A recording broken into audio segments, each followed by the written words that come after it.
Pull the lever, Crunk. Wrong lever! Huh? Why do we even have that lever? Get out of my way.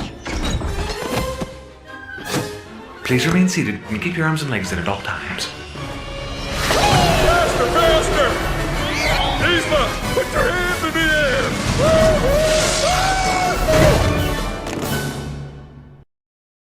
Come with me and you'll be in a world of pure imagination. Take a look and you'll see into your imagination. We'll begin with a spin, traveling in a world of my creation. What you see will defy explanation. If you wanna view paradise, simply look around and view it. Welcome, Park Hoppers, to Geek Salad episode 246. In a world of pure Imagineering. I'm Andy. I'm Mike. Hey, I'm Joe. And tonight we are talking all about what it would be like if we were able to put on our Imagineering caps and change and create attractions at the global Disney parks. So much fun. Yeah. So as it is April, it is the unofficial Geek Salad Disney month. So we usually designate the month of April where we do nothing but talk about Disney. And this is what we came up for this month. And it's always been like, I have to say, if I had an adult dream job, I think being an Imagineer would be a dream job. Just being able to be on the concept team, to be able to figure stuff out is just. Yeah, I'd want if I was an Imagineer, I'd want to be the conceptual artist, or not the actual engineering. I don't want to be the one that actually has to make it work. I just want to come up with the ideas. I'm not the one that wants to face Jonna's company and being like, well, people are going to die on this ride. So, yeah, exactly. Yeah. I think all three of us would have to stick to the conceptual part because all of us would be completely incompetent when it comes to the engineering part. No, I never thought. Hey. You're talking to the guy with the mechanical engineering degree here. All right. You have no excuse then. But Andy and I did. I just realized early on I'm not a good designer. That's all. Right. Well, I never realized how fast I could turn the Disney World parks into action park. Yeah. Oh, it would not take much for me to do that. Oh my God! What is this? What is this Treasure Planet ride you wrote? Why is it on the back of a cocktail napkin? Have you been drinking? Hey, wait! I got an idea. I'll give you $100 if you go through first. Hey, this $100 is also written on a cocktail napkin, and there's a moisture stain around it. Oh, Walt did that back in the 50s. Oh. Hey, kid, go on this ride. You might want a helmet, sir, just in case. Yeah, it was all the animators they fired when they had to strike. Yup. Exactly. All right. What's his? It wasn't Existencio. There was one guy that was like the head union animator. Yeah. It's like this big Russian guy whose name I can't remember now. He was actually the guy that started spreading all the rumors that Walt was anti-Semitic. Ah, okay. Hey, kid, here's a 5. Yeah, Shalom. off the top of my head, I can't remember his name. All right. Yeah. Well, let's get this party started. And, our social media did not disappoint because we put the word out to them. We put the word out to them 2 weeks ago, but we had to reschedule for tonight. So as I read these names, when I talk about what they're talking about here, if you're on Twitter, give them a follow. If they're on Facebook, say hi. But we're going to start with our good friend of the show, Thomas from Perpetual Cinema, at Perpetual Cinema on Twitter. He says, arcade a la Wreck-It Ralph, but Tron Machine is a secret door to a vintage arcade. Ooh. So you start off with like one of those, like just like the standard 90s arcade, like the Lintwack arcade. But then just in the corner, you see the old like fluorescent blue Tron video game with that majestic joystick, that majestic glowing joystick. And you just grab it, you pick your game, and it opens up, and there it is. All the classics. Oh, that'd be that, and it would be so much better than what you find at Dave and Buster's, because you'd have that Disney zhuzh to it, because Disney doesn't, they don't go half-assed on anything. No. Well, here's the thing though, is that if you've ever been to an arcade at a Disney resort, they all kind of suck. They're all like lower end Dave and Buster's things. Everything is for prizes. There's no such thing as just playing a video game anymore. Don't put a quarter in. That's the thing, that all modern arcades suck for that very reason. Yeah, you put your $2.50 in, or whatever, how much it costs, or they don't take quarters anymore. You tap your card. Yeah, you tap your card. You get 15 tickets. What the fuck am I going to buy with 15 tickets? Ooh, look. No, but the game itself is Fuzzy Snake. The game itself is okay. You get one play. That's it. I remember one time Mike and I went to like a work gathering at Dave and Buster's, and we dumped a ton of money into the Alien game. Yeah. Like, because this is like anytime Mike and I are in an arcade together, we just have to fire up the Alien machine guns. And it was like, we must have just each dumped like $5 in there. It's like, yay, tickets. Yeah. That's why I'm kind of disappointed that they closed down Disney Quest, because that was in downtown Disney down in Florida. And you could actually go in, and they had like all the old arcade games for free. You paid like a cover charge to get in, and then it was free reign.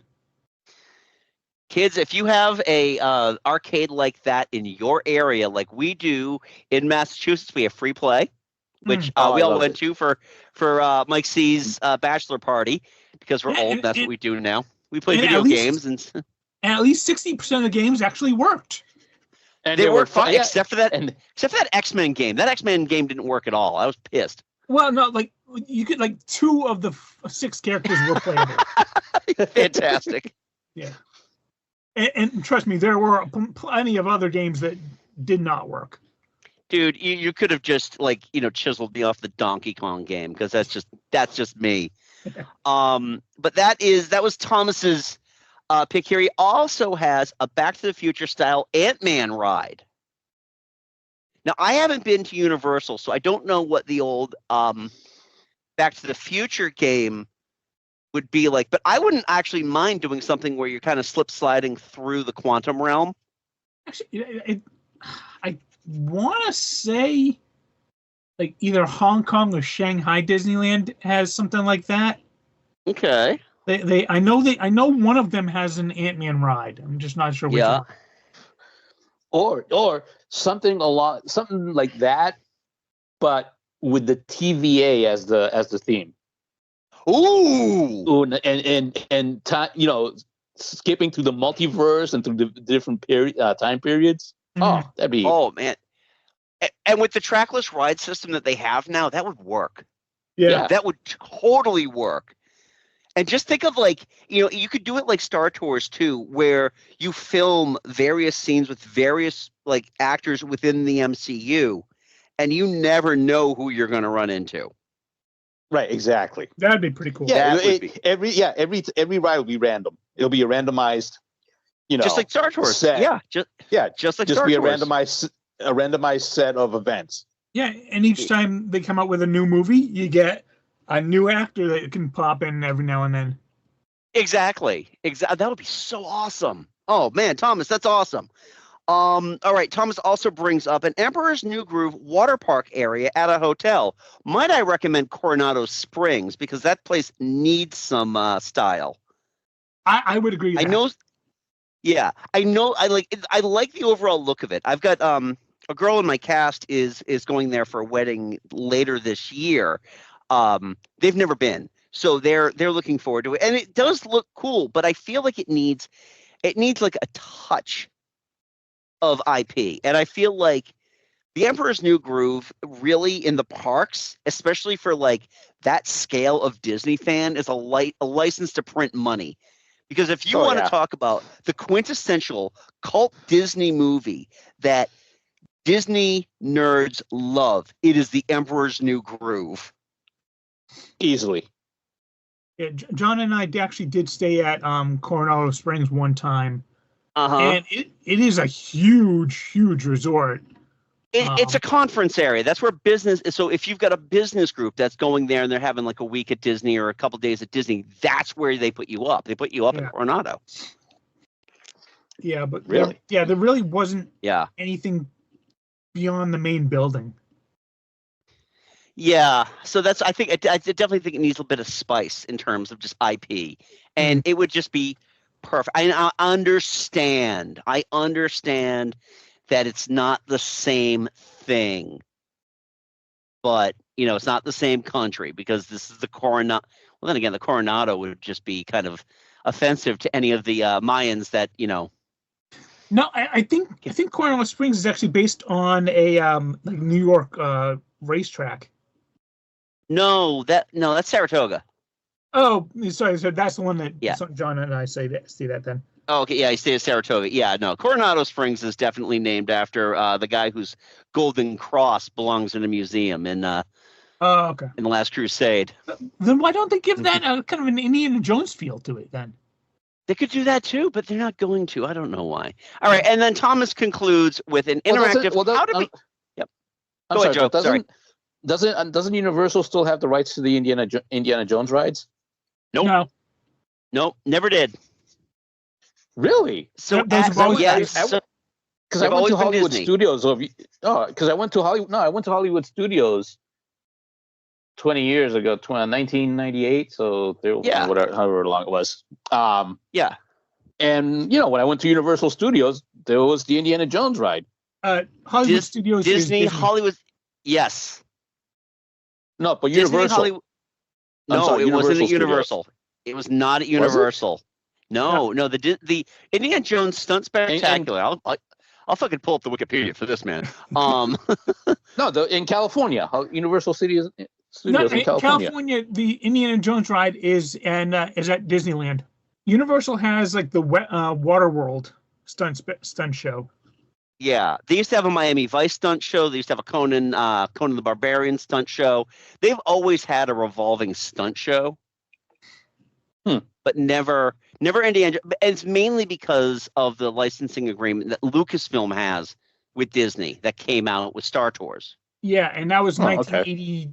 What? 86, 87? Yeah.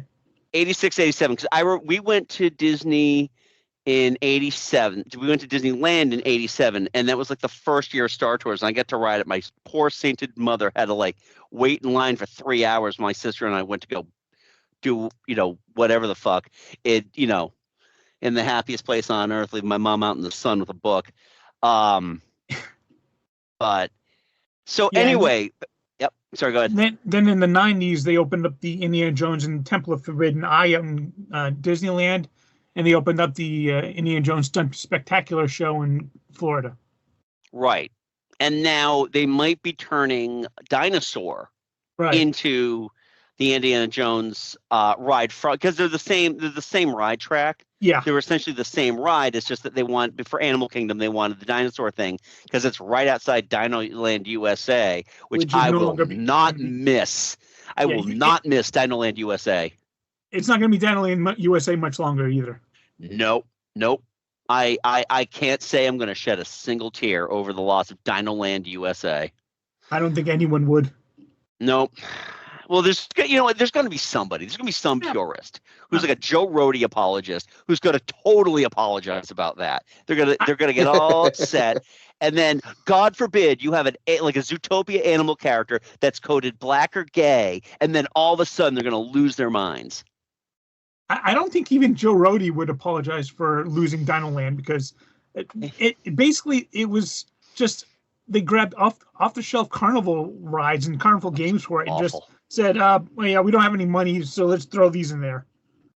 Yeah, I think the only time we really ever did anything there, we did.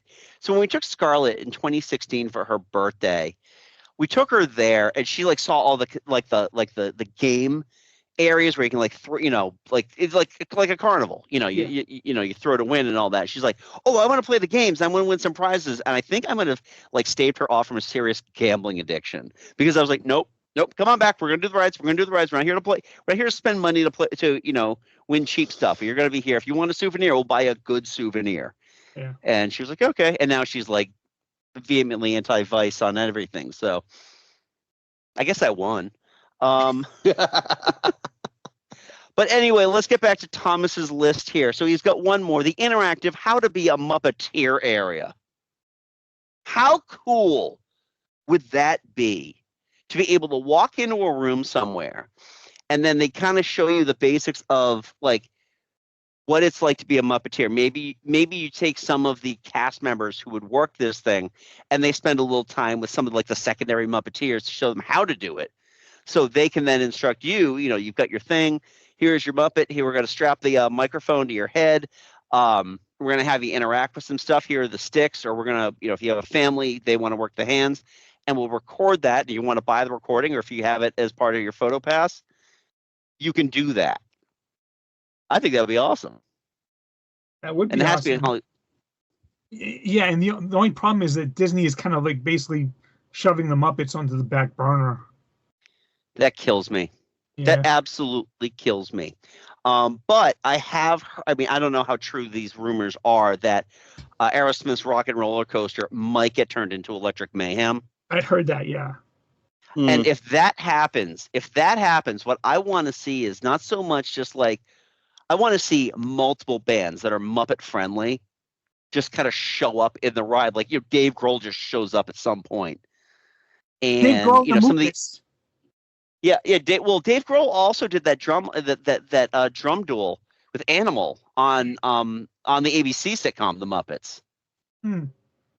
So I would pay. I'd pay for that. I'd pay for the entire ticket for Hollywood Studios because Galaxy's Edge.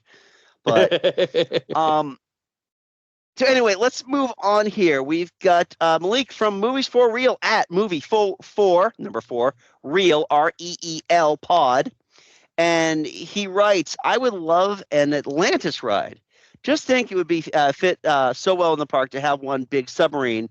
That would be a fun-ass ride to me. Realistically, it could be a lot of fun, especially if they take like the old 20,000 Leagues Under the Sea. I was going to say, if you do a mashup of Atlantis with 20,000 Leagues Under the Sea, base the ride around the Nautilus. It'd be epic. Yeah, the only question I'd have with that is that the Secret of Atlantis, that didn't even make any money when it was new. People have nostalgia goggles for it, but nostalgia goggles are not going to pay for a huge new ride. I understand. I totally understand that. And the thing is also is just based in, it's a great idea. I like the idea a lot. And I think that it would bring in, because I think that Atlantis is one of those movies that's gotten that, that second viewing. Yeah. Like, I hear more people talk about stuff like Atlantis and Treasure Planet more now than I did when those movies were new, because, the people that grew up with them just kind of like, we got the DVD when you're a kid. Now your kids are watching it. I can totally understand that, and I can totally see where it's coming from a point of nostalgia. But here's the thing that kills me about what Disney has done with those rides. First of all, 20,000 Leagues Under the Sea, the one with the cool Nautilus subs at Disney World at the Magic Kingdom, that entire area doesn't exist anymore. That's where Snow White's the Seven Dwarfs minecart is, which, by the way, amazing ride. I love that ride so much. But there is they use the ride mechanism at Disneyland, but isn't it Nemo? Yeah, they were going to get rid of it, but Tony Baxter said, "Hey, you know what? We just got this Finding Nemo movie that everybody loves. Why don't we retheme it? The submarines are still good." So he managed to get that going. So nice. Yeah, I will say you got to give Disney credit for their ability to recycle their rides. Oh my God! Yeah, you have no idea. We haven't even gotten into that yet. But the one thing about 20,000 Leagues Under the Sea at Disneyland was, and I've told the stories about how Haunted Mansion was like the first time that I was really like sold on the idea of Disney magic. But 20,000 Leagues was another one because it really felt like you were going underwater, and all they were doing was raising the water level at the window. It's an amazing sleight of hand. In the 20,000 Leagues ride out in Tokyo Disney Sea, the ride vehicles don't even go underwater at all. When you're viewing out the window, there's like two panes of glass, and a water level rises in between the two panes. So vehicles are actually dry, but you're looking out through water, and that gives it the illusion. Yeah.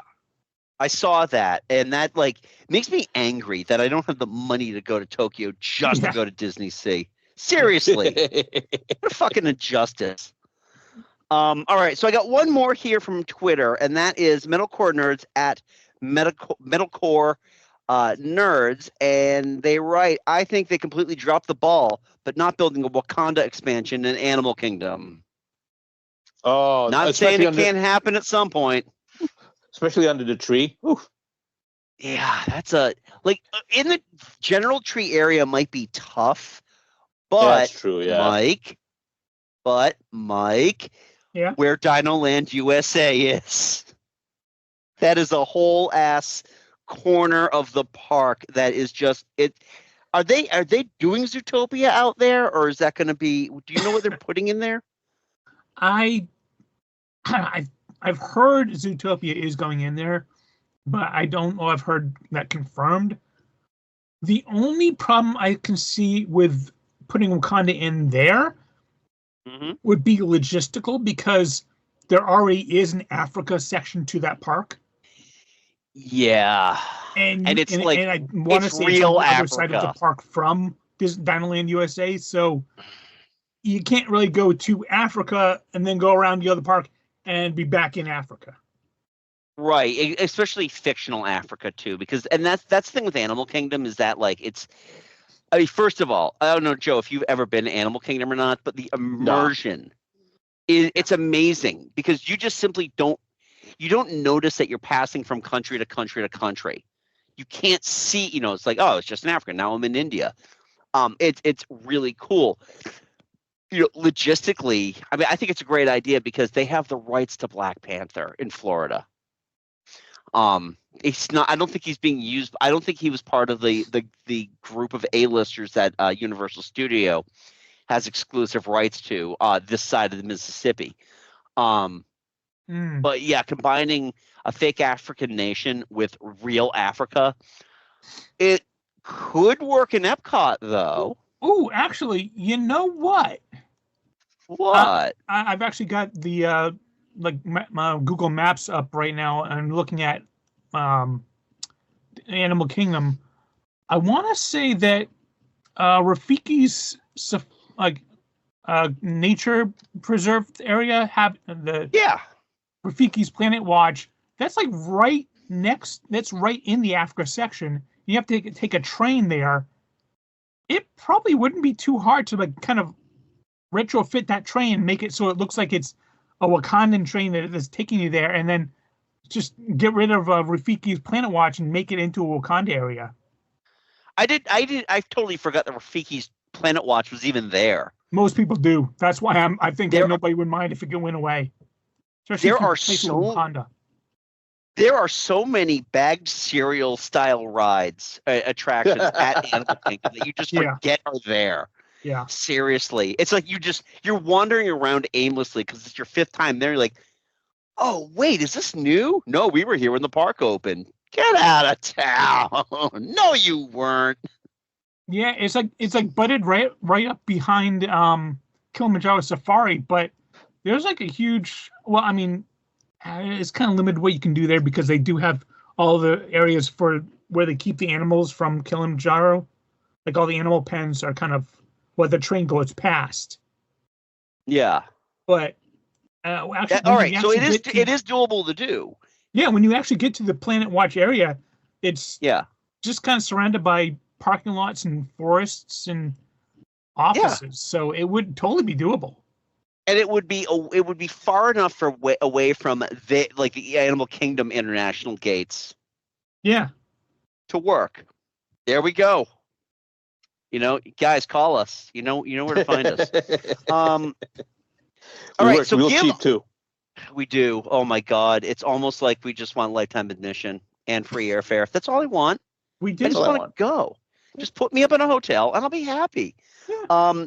So thank you, Tom, Malik, and Middlecore Nerds. Thank you so much, folks. If you're on Twitter, because I'm still dead naming it, like Elon dead names his child.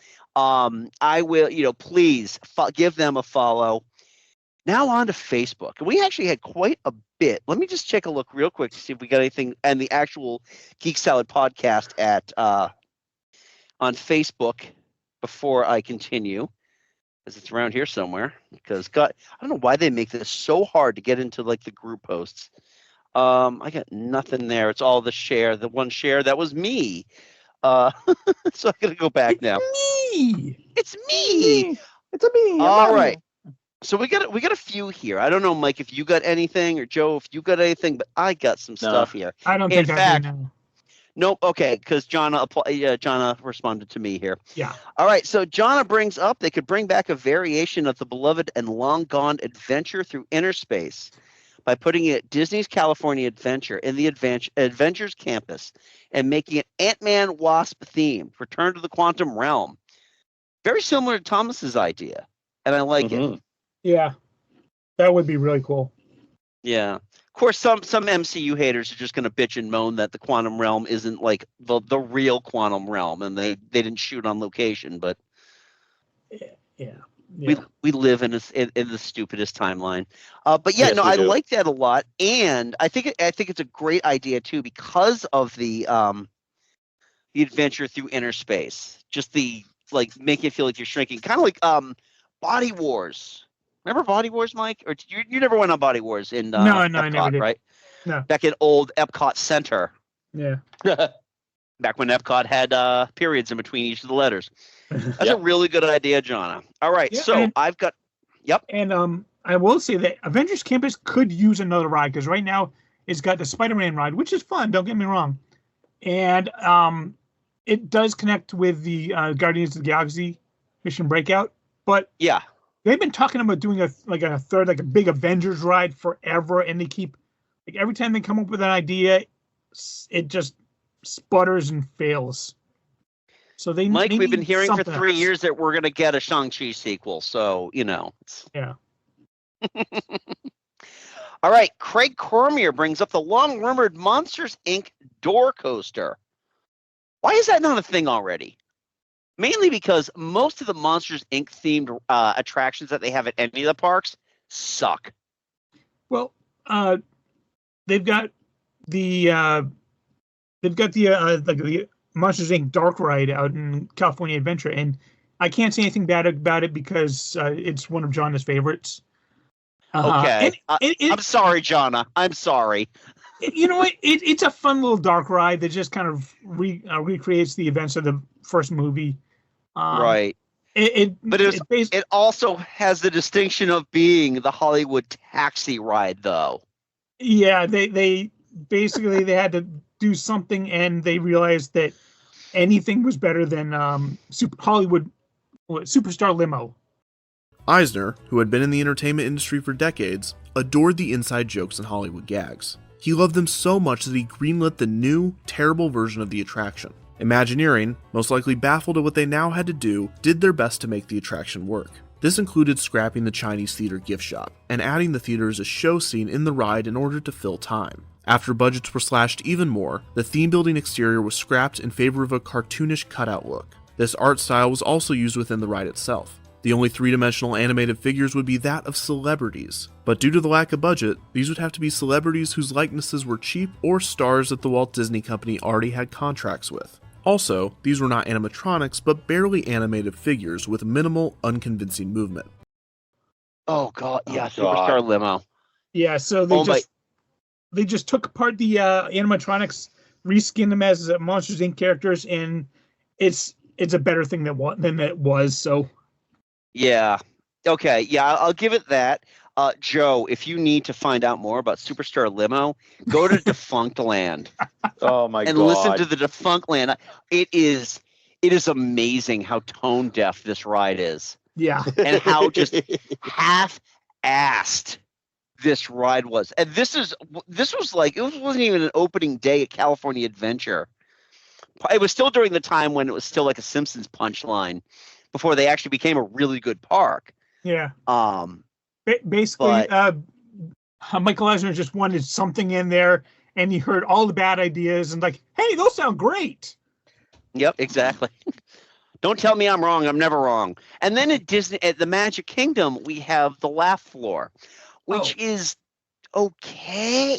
It's okay. It's the Mike Wazowski laugh floor. And that's just one of those things where they get a guy in the back who's just like, working off the cues of the audience. But a door coaster could be fun. Even if it's virtual, even if it's one of those trackless rides, kind of like Ratatouille or a Runaway Railway, that could definitely work. Yeah. All right. We're going back to Jonna here. And Jonna mentions a Tangled Dark ride / boat ride. That would be beautiful, especially the lantern scene. They could do a mid-ride flume drop for the scene where the dam supports break and wash Flynn and Rapunzel away. I love that idea because the only presence that Rapunzel has right now, at least in the Magic Kingdom, is a bathroom. Yeah. Really? And yes.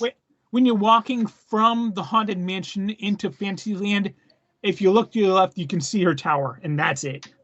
That's it. That's where the bathroom is. Yeah. Yeah, it's amazing how they've never truly capitalized on anything. California. Yeah, that's one of their better movies. One of the better animated movies. Yeah. It kind of kicked off their second renaissance. Yeah, I think it would. Okay. I think it would work.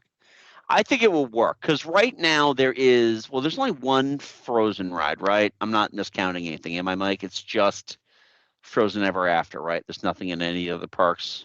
There's a Frozen stage show in, I think, Hollywood Studios. Yeah, okay. But here's Here's where I would put that, though. And I apologize to our listeners if you love this ride. I would actually replace Under the Sea, the Little Mermaid, Under the Sea with Ariel. I would swap out that entire ride for Tangled. It's a fine dark ride, but yeah, there's really nothing special to it. Other than the Ursula animatronic, everything else in that ride is very stiff, and it's very stiff animation. Yeah. There's one point when during the Under the Sea thing, when your ride car is going through, Ariel looks like she's scratching her ass against a piece of coral because the way where they had to like put the lever to move the animatronic up and down. Yeah, they didn't do a very good ride hiding. It didn't do a good job hiding that at all. It takes you out of it. And also, that ride breaks down constantly. Yeah. How? Yeah. Anyway, thank you. Yep. I mean, go ahead. Sorry. Yeah, I mean, if you honestly just take, the ride system from the Frozen, what used to be Maelstrom. I mean, if that was if you just move that around somewhere, and that would make a perfect Tangled ride right there. I agree, and people won't shut up about Maelstrom either. But what do I know? All right, so we've got Jamie Shea. Yeah, so we got Jamie Shea who brings up when SeaWorld lost Shamu, they took a hit that they'll never recover from. Use your Atlantis, Nemo, Pirates of the Caribbean properties and give them a run. I'm sure there are people who go to Orlando for a week and take a day to go to SeaWorld. Keep that in-house. Maybe part of Animal Kingdom. Plus, Disney's underwater roller coaster would be a destination for world travelers. Personally, I call it the EAC, Eastern Australia Current, from Nemo, maybe just Current. All the cars look like sea turtles, and it ends with an underwater tunnel through an aquarium. Not that I put any thought into it. So basically, they do something similar. They do something very similar right now with Under the Sea with Nemo and Friends. Yeah, basically he just wants to take Under the Sea with Nemo Friends and make it into a roller coaster. Yeah, make it more of a thrill ride, which I can totally see. That's my favorite part of that ride is when you get like the swirl, when you get the EAC swirl, but it's the way that the ride moves. The ride doesn't move any faster because it's one of those rides, Joe, that is constantly moving. Yeah. Okay. Like it's a people mover. The cars don't stop. You just have to walk onto it while it's in motion. But yeah, I think amping up the speed for something like that would be fun. Plus, it takes you through the aquarium, which is gorgeous aquarium, unbelievable aquarium. And I've got one more here. I've got from Arthur Pierce. So the VR experience, Land of the Lost Attractions. You get to re-experience attractions that you love but have been closed or never got to experience. Great Movie Ride, Mr. Toad's Wild Ride, Sounds Dangerous with Drew Carey, Maelstrom, Lights, Motors, Action, the original Figment Tiki Room under new management, Splash Mountain, 20,000 Leagues Under the Sea, etc. I envision that you enter a small room, choose your attraction, sit down in a chair, and you can move to a duplicate in a ride system. If needed, you put on your VR device, and off you go. I would love that. I think Arthur's put a lot of thought into this, and I love that idea. Yeah. I think that would be really cool, especially because, this would be a great thing, too, for people that do bemoan that, this ride should have never left. Okay, like the Great Movie Ride. Yeah, I'm sorry. I've never been on the Great Movie Ride, and I know people have a soft spot for it. But have you seen what they replaced it with? Yeah, I mean, it's amazing. I love Great Movie Ride. I really do miss the Great Movie Ride, but every time I go on Mickey and Minnie Runaway Railway, yeah, I'm like, yeah, I miss the Great Movie Ride, but I don't want to lose this. This is too good. Joe, seriously, Mike and I, when we went 2 years ago, we avoided spoilers for this ride. Yeah, really. Like we didn't watch any VR. We didn't watch any like the 4K ride throughs or anything like that. I wanted to go in fresh, and Mike and I got to ride it at the same time, and we were just like, "This is unbelievable." Yeah, it's so immersive. It's all the Paul Rudish, Mickey Mouse. And it's all trackless, but it's just the way that the ride moves. The whole start of the pre-show for the ride it's just the whole thing is indescribable. I've forbidden my kids from watching anything on it either because we're going to November, and I've forbidden them from doing anything. They are going to have to sit there and watch it. They got to experience it live. As much as I love and miss the Great Movie Ride, I think. You couldn't have replaced it with anything better. Right. Exactly. It's like with Rise of the Resistance. I totally avoided all the stuff for that too. I wanted to be surprised. And Mike can attest. God damn, was I surprised. His jaw was dropped open. It was so great. Yeah. Joe, I'm not going to promise that you will, but I'm going to tell you straight up. When you go on this ride, Joe, you will come. Oh, now I gotta go.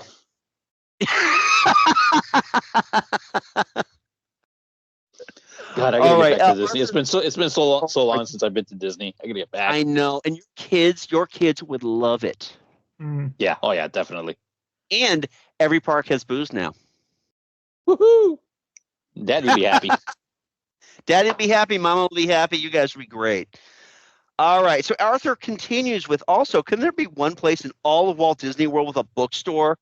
Books about Disney history, the building of the parks, cookbooks, specific rides, books by Imagineers, etc. Arthur, I'm with you on that. It is like my quest every time I do library searches to find more and more stuff about Disney history, about Imagineering specifically.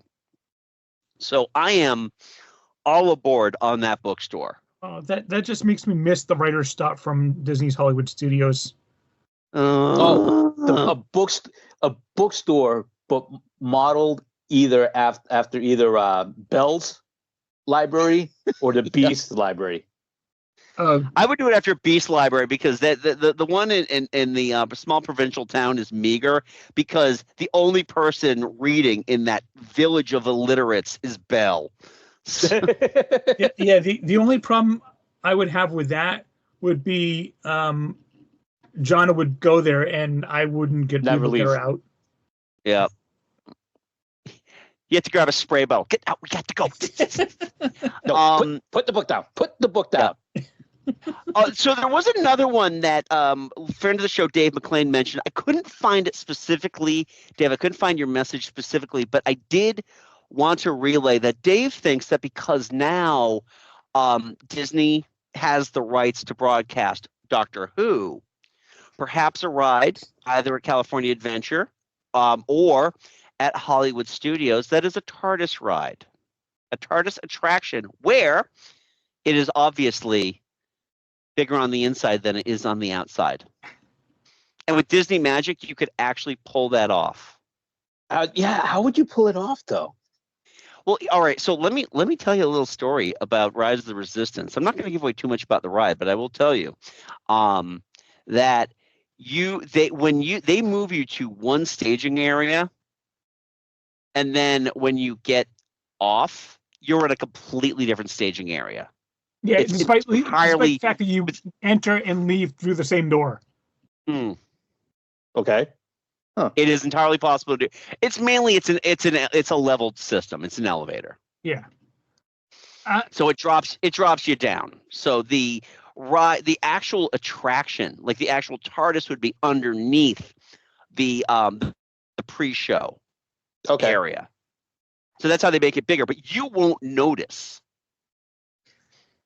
I would, you know me and Doctor Who. I would love a ride based on that. Yeah. It's just for me the logistics of trying to get the BBC and Disney to work together and like who would have the rights. They could pull it. They could pull it off. I mean, like you said, Disney has the rights to air Doctor Who now. Yeah. So it'd be a new one. Yeah. Right. Yeah, they could pull it off. I mean, they'd have to make it. They probably make it like a Disneyland Paris exclusive, but Yeah, the main problem would be is like whenever Disney has a ride, they kind of want to have control over it, and the BBC does not want to give up control of Doctor Who in any way, shape, or form. Right. So the rights issues to that one would be a nightmare. If they could get it to work somehow, I would adore it.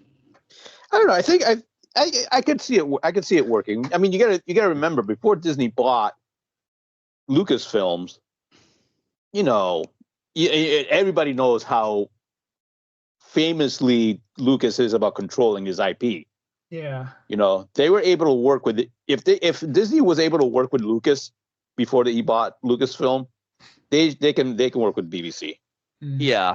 I honestly think though that realistically a ride like that is going to end up at some provincial British amusement park alongside Mr. Blobby, and because I just don't understand British pop culture. Actually, what would be really cool about doing something like that is that you could kind of do sort of almost a Star Tours type thing where each ride you go with like a different doctor. Yeah, or you could have the doctors kind of like meet each other. I love it. I just there's so much.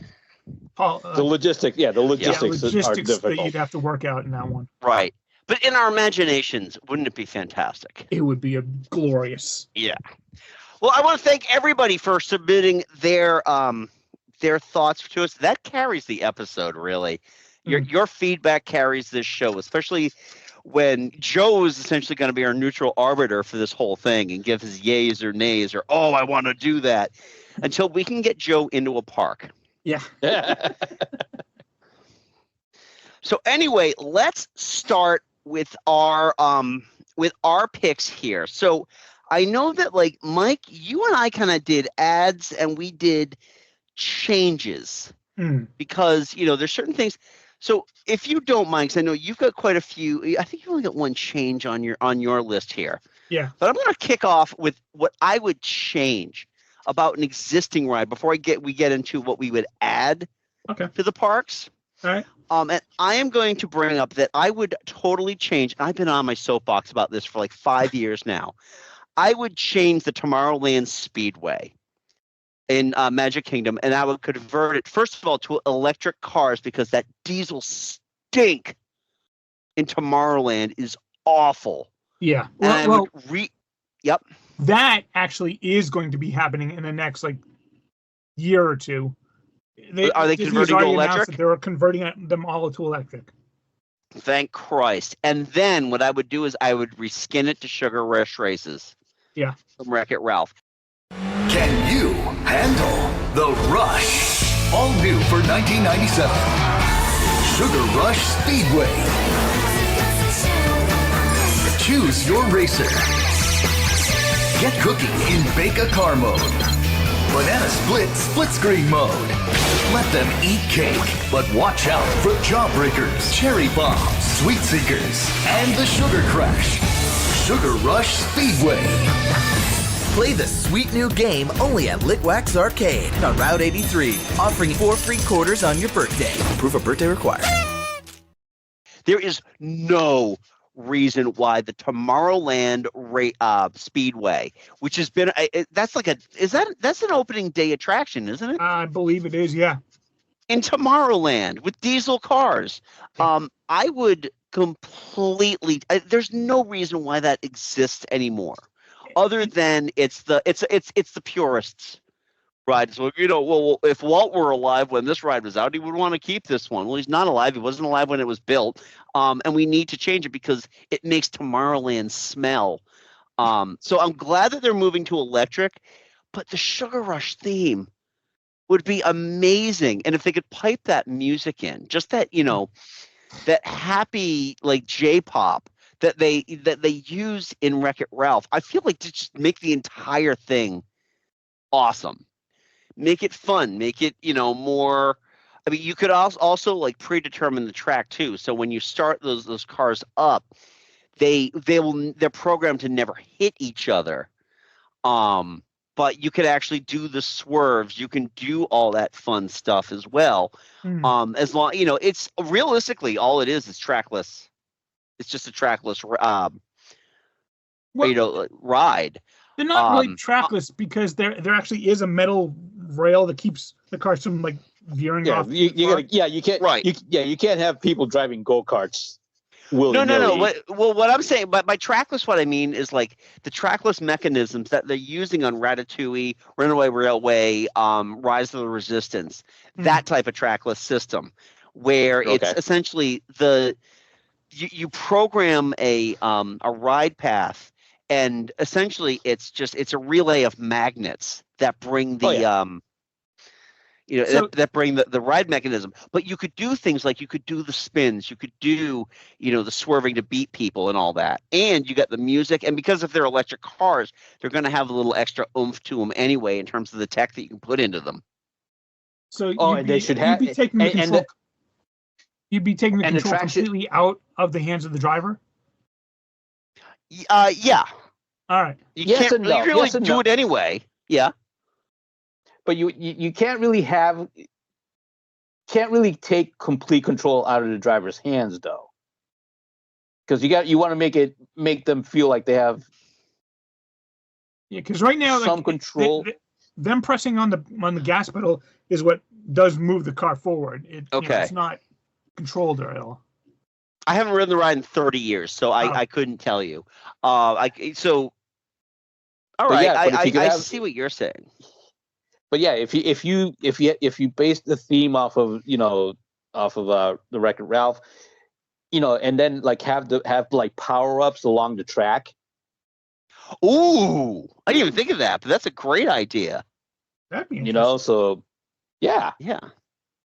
And the thing is that they don't have to physically be on the track. You can actually look at the monitor on your electric car because, I mean, realistically, every electric car has essentially a tablet built into it.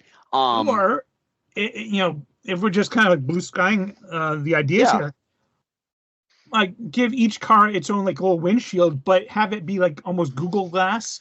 So as you're driving along, you on the screen, on the windshield, you actually see the images appear. That actually it's actually not just Google Glass anymore, because we test drove a Nissan that had like the speedometer and all of the stuff is right on the windshield for you. Yeah. It's on the lower portion of the windshield. But you could do that. You could absolutely do that. And I mean, let's just throw truth truth out there. I feel like Disney Imagineers might have a better idea how to make a self-driving car than the actual self-driving cars that are out there. Especially in like a more controlled environment. In a controlled environment, absolutely. I think that would be hilarious too. But all right, so that is my change. Like I said, I've been on my soapbox for years about this because I really feel like this really needs to happen. I don't understand why it hasn't already, but I'm glad they're moving to electric. But you've got the IP just sitting there waiting. So, Mike, what is your change? My change actually was kind of inspired by one of the times when I was down in Disney World, and I did a behind-the-scenes tour of Epcot, and the tour guide actually mentioned that this was a rumor that would be bouncing around, but it's been so long that rumor is obviously not true. But take Journey into Imagination, and since it's not really being sponsored by anyone anymore, it's kind of like just languishing with no updates. So extend the track out to as long as it used to be in the original Journey into Imagination, but then retheme it all to Inside Out. Welcome to Imagination Land. Imagination Land? Sure, I come here all the time. I'm practically the mayor. Hey, you guys hungry? There's French Fry Forest. No way! Oh, check it out. Trophy Town. Medals, ribbons. Everyone's a winner. I won first place. Me too! Oh, participation award. I think that would be a phenomenal idea because realistically, what is keeping Journey into Imagination alive other than Figment? And honestly, with Inside Out, when you go through the Imagination era, you can still have Figment in there. Yeah. Absolutely, you can have it. Yeah, he and Bing Bong can be going off to do something. Yeah. And I just think it'd be kind of cool if you even had like an area that you go through that has abstract ideas just to mess with people.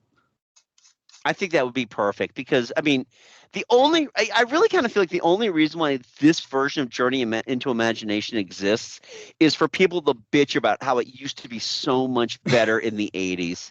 Truly, they've been through 2 other iterations of this thing, and they only stand to exist to be like, well, the one in the 80s was so much better. And granted, this version that they have now, Joe, is way better than the last version they had. Yeah. I mean, it doesn't hold a candle to the original. And yes, I said it, but at the same time, we need to live in the present now. I think exactly. Inside Out would be perfect. I think Inside Out would be perfect. That's actually a good call. Yeah, the tour guide actually said that I guess like Pete Docter or something had like mentioned it before. So he thought it was like it's a possibility, but yeah, this was like 6-7 years ago, so obviously it's nothing. But if you want to breathe new life back into that ride, Inside Out is the perfect spot for it. Right. And it's not like they don't have like Figment touring the parks now as a meet and greet. Right. I mean, like I said, you could still include Figment into the ride. And in fact, I would kind of want him still in there. Right. All right. Let's go to our ads here. Mike, you've got a lot more ads than I do. So why don't you hit me with one of your ads? I actually had the same amount, but just earlier today, I was like, oh, yeah, I remember I talked with John about that one. So, okay, I've got like 2, and I think you've got 3. So why don't you start with your first one? All right. I'm going to start with a superhero ride for Florida. Since, you can't really do too much with Marvel, I was like, well, what other superhero franchise does Disney have? Well, why not Sky High? Welcome to Sky High. You are the descendants of the world's most legendary superheroes. All he wants is to live up to his family name. My parents are the greatest superheroes on the planet. But he's not sure he's got what it takes. Step up here and show me your power. Car. Hero. If you don't make hero, you're just a sidekick. Car. Are you insane? Sidekick. Now, all I ever wanted for him was to save the world. To transform himself. We can't change who he is. Not without dropping him in a vat of toxic waste. Where would we even find a vat of Steve! I've got a soft spot for that ride, and I think you could actually do a ride for Hollywood Studios that's Sky High, but kind of like a sequel, so that you've got like main character from Sky High and the girlfriend.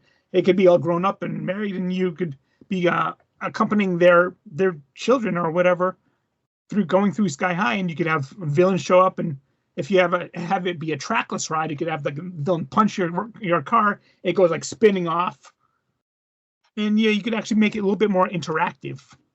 All right. And okay. Like I said, I've got a soft spot for that ride, for that movie. I think it's a fun movie. I really always forget Sky High is a Disney movie.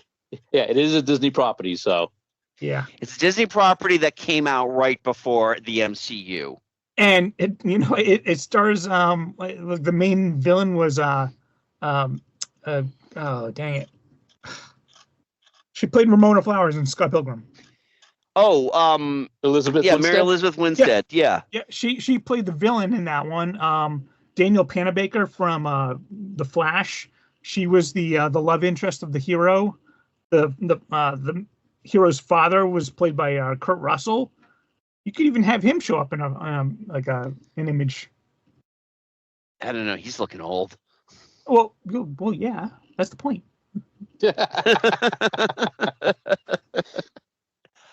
All right. What do I have on mine? Oh, okay. So Thomas, you'll be happy about this because I know Thomas's love for The Emperor's New Groove, but I would add Cuscotopia.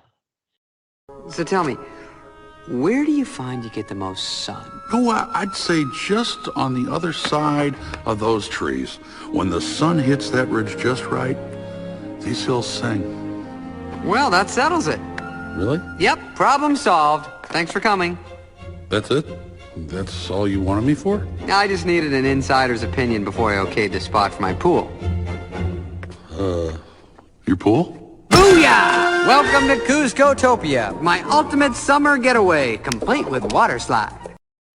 Choose the lever and either get into a queue for 2 differently themed water rides. So they're both water flume based rides, but the slides are totally different. They let out on different sides of the attraction. But you, as you get into your pre-show, enter and you pull the lever, and one door opens or another door opens, and whatever lever you pull, you have to go through that door. Now, would this be kind of like the green and the orange for Mission Mars, Mission Space? No, actually, I think it should be completely random. They're both going to be the same intensity. Okay. They'll both give you scenes of. So I think one ride should end with the crocodile. The other ride will be closer to the awesome, into the lab ride. So you either end up in the lab or the crocodile pit. But I mean, again, it's. We talked about Atlantis having like that. It's got that sheen of nostalgia about it. But realistically, if any movie in that middle slump, that middle, like that mid 90s to mid to late aughts slump, that has actually gotten, like, I think the best like reevaluation, it's been The Emperor's New Groove. And that Patrick Warburton would still be down for voicing Kronk. Of course he would be. I mean, you'd have to find somebody who could do the voice of Yzma, but I don't think that would be too bad. So that is my pick for something I would add. And I'm trying to think, where would I add it? I would definitely add. I think I'd have to add it to the Magic Kingdom, or Epcot. It goes in Epcot. It belongs in Epcot. Why around in World Showcase? No, because you can't. I don't really want to change World Showcase unless you're going to add some more countries. I would actually put it kind of outside the World Pavilion. You don't really need. I mean, they've got the Moana. They've got the Moana Garden out there right now. They've got all those extra rides out there. I'm sure that there's space on either side of the property that isn't being used that you could put Cuscotopia there. I'm just thinking because like I know one of the original countries that they wanted to do was like I think Peru or one of the South American countries. And, like doing something like that and putting in Cuscotopia in there would be perfect. I think so. I think so. But that's my that's one of my picks. So Mike, what would you add? What else would you add? Next, I'm gonna go with a DuckTales ride. I'm Scrooge McDuck. I made my name being tougher than the toughies and smarter than the smarties. Sure, you want to do it the easy way. Oh my gosh, the nephews! What are your blood types? What's Donald really like? Who's the evil triplet? Louie. We're just a normal, boring family. Normal? Boring? Ha! Donald Duck is one of the most daring adventurers of all time! Oh no. I run a multi-trillion-dollar business. I can handle a few juveniles for the weekend. Besides, we've got a pretty low-key day planned. Yeah, I'd be using a ride system very similar to the Indiana Jones or / dinosaur rides. You know, like you have a car like that's. But I also was thinking maybe make it into like a boat ride so that it could be like Scrooge's seaplane, and have it like kind of be bumpy and then land on the water. Maybe have launch pad talk you through landing, or have him be the automatic pilot. Yeah. And then as you're like floating along the boat can like be rocking back and forth and jerking about as you encounter all of Scrooge's villains, and then you have like light projections of Scrooge and the nephews and Donald as well, just popping in to help save the day. I think that'd be a good idea. And also, it's untapped because people love DuckTales. Yeah. I personally, I think this would go in both Disneyland and the Magic Kingdom. Disneyland, I'd probably put it in Toontown. Maybe put it have another big ride next to the new Runaway Railway. Yeah. And in Magic Kingdom, I would say probably Fantasyland. There's a big area in the back of Fantasyland that's just leads out into forest, so you could easily build one there. Yeah, I agree. I like that.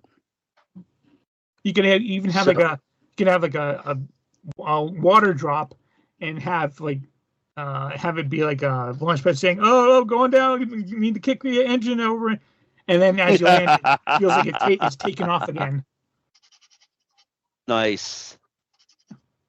All right. So I got one, and Joe, I think you'll enjoy this one. I feel like there's all that space at Galaxy's Edge, and we truly need a shop for the armorer. When one chooses to walk the way of the Mandalore, you are both hunter and prey. How can one be a coward if one chooses this way of life? Have you ever removed your helmet? No. Has it ever been removed by others? Never. This is the way. This is the way. This is the way. There is so much Star Wars merch at Galaxy's Edge, and you can buy your lightsabers, you can buy your droids. What about being able to buy and put together your piecemeal Mandalorian armor? Oh, so custom make your helmet, you custom make your breastplates. You just like with a Mandalorian where they have to earn their armor in pieces. You could do it. If you bring it the next time, you could bring back stuff back to have it customized. And they make you have they make you take the creed, and you have for the rest of the day you have to walk around the park with your helmet on. That would be tough to do in the hot Florida heat. Yeah, in the Florida humidity and the Southern California heat, I don't think either one of them would be. Yeah, I know. Amenable to that. It'd be kind of funny when you have another one of the park actors come up to you and say, this is not, you're not wearing your helmet. This isn't the way. Right. So when you say like a shop for the armor, do you actually mean like kind of like with Savi's lightsabers, where you pay and you actually go in and have an experience where like someone dresses the armor actually makes walks you through making that would be cool. That would be, and that way too, especially because let's be honest, what are people going to buy? They're not going to buy jetpack. They might buy the jetpack, but they're not going to buy like the chest plates or the shoulder pontoons. They're going to buy the helmets.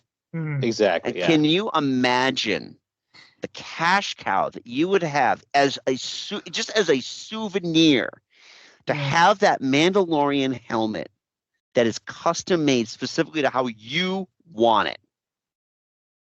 Yeah, custom made to your head. Yes. For Savi's making your own lightsaber for that experience, that's like what, $250, $300. So you could probably do probably about the same for the armor. You could charge $400 for a helmet. Yeah, for a custom made helmet that is actually made of some type. Something that closely resembles metal. The lightsaber hilts themselves are plastic, but if you could get something that was a good heavy weight, but easy to wear, because people are going to wear it around the park anyway. I don't know what their rules are for like having full face coverings when you have that, but you get a custom box for it. They'll deal with any of the shipping that you need. But I think that would be, there's so much opportunity at in Batuu for different types of shops that are just beyond like the t-shirts and stuffies and even the lightsabers and the droids. I think that there's a lot of stuff that you can get through with Star Wars. Yeah, definitely. Yeah, wearing the helmet would be cool, but you couldn't do that in the park because Disney has massive rules against like trying to impersonating another like a character. And I know when you go to like Mickey's Halloween party or whatever, you cannot have a mask that covers your face unless you're like 5 years old. Yeah, I think then what they would do is they, once you have it, they put it into a box. You can you can parade your box around, but the box is sealed. Yes. What about one of those little things that hold all the things of Beskar, like those ice cream makers that they repainted? I know they sell those on the Disney shop actually. Yeah, I think it's Shop Disney. You buy them. Yeah, easily modify one of those to hold a helmet. Oh yeah, I just picked up what you're putting down there. Yes. Oh man, that would be awesome. And just it says Savi's on it in basic. Yeah. Oh, that would be awesome. Yeah. That would be totally awesome. I would save up to get to get that type of helmet. Yeah. Oh man, I want to go back. There's so much.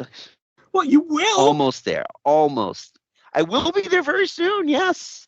I'll be at Disney. So anyway, what is World, That's true. That's true. But it's November. It's getting close, and we're leaving on Election Day. So yeah, I get to leave the world behind for a while.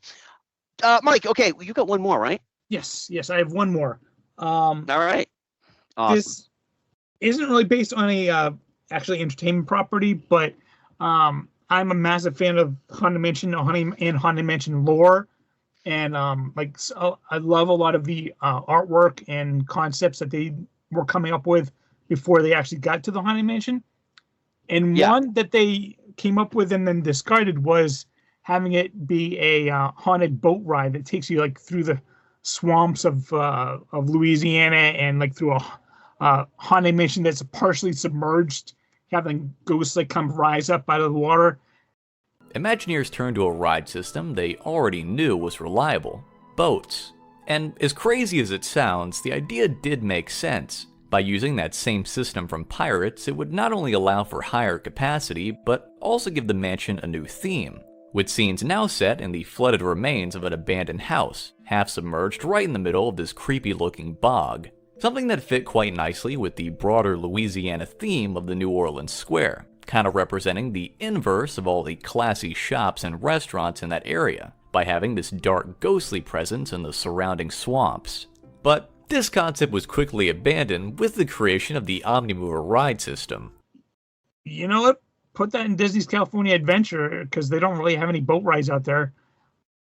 And just something along those lines. Just find a way of taking that early Haunted Mansion artwork and making an entirely new ride out of it. And it would just be amazingly fun. It just that slight scary that you want for a Disney Haunted Mansion ride or Haunted Boat ride.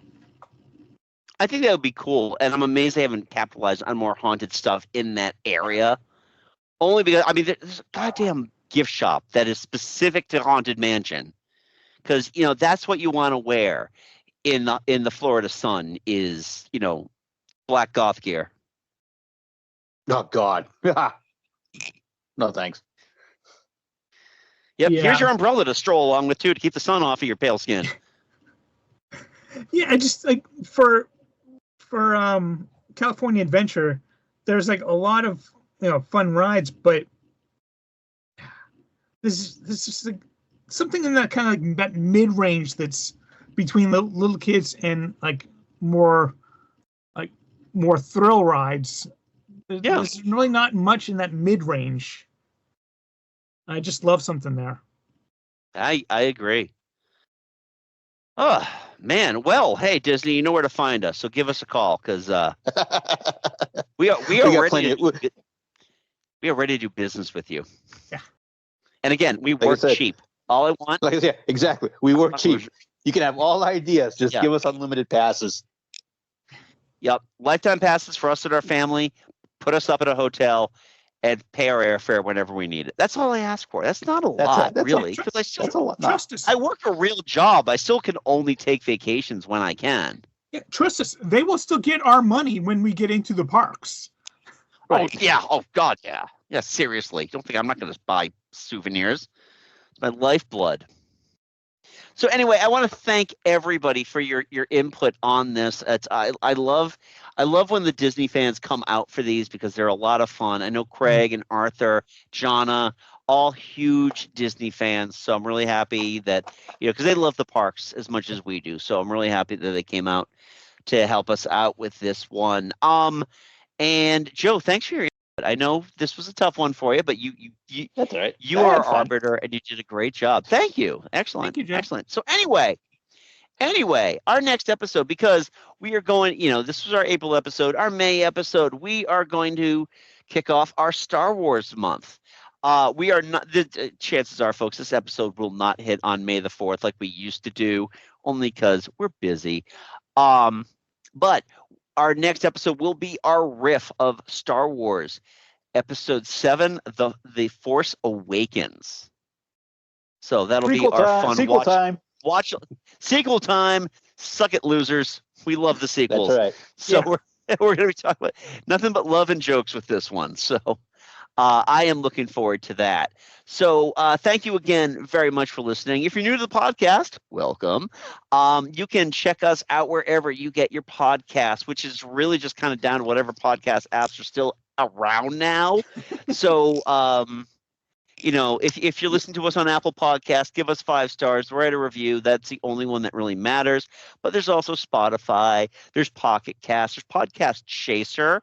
There's just no Google Podcasts anymore. There's no Stitcher anymore. Life is hard. You can also get our full audio archive on our YouTube channel, which is Geek Salad Podcast, where you can also check out our weekly videos where Mike and I do retro movie reviews. For the month of April, we are doing the movies that fell within the post-Walt slump. As of this recording, we've covered Robin Hood, The Great Mouse Detective, and Oliver and Company. So we got one more in the pipeline for the month of April. And then if you want to follow us on the socials, we are at Geek Salad Radio on Twitter, on Blue Sky, and on Threads, even though the only one I really use is Twitter. We are also on Facebook at Geek Salad Podcast. I think that's everything. Yep. Yeah, that is everything. So anyway, folks, thank you very much. And until next time, I'm Andy. I'm Mike. And I'm Joe. Go forth, be nerdful, and have a magical day. And we'll talk to you later.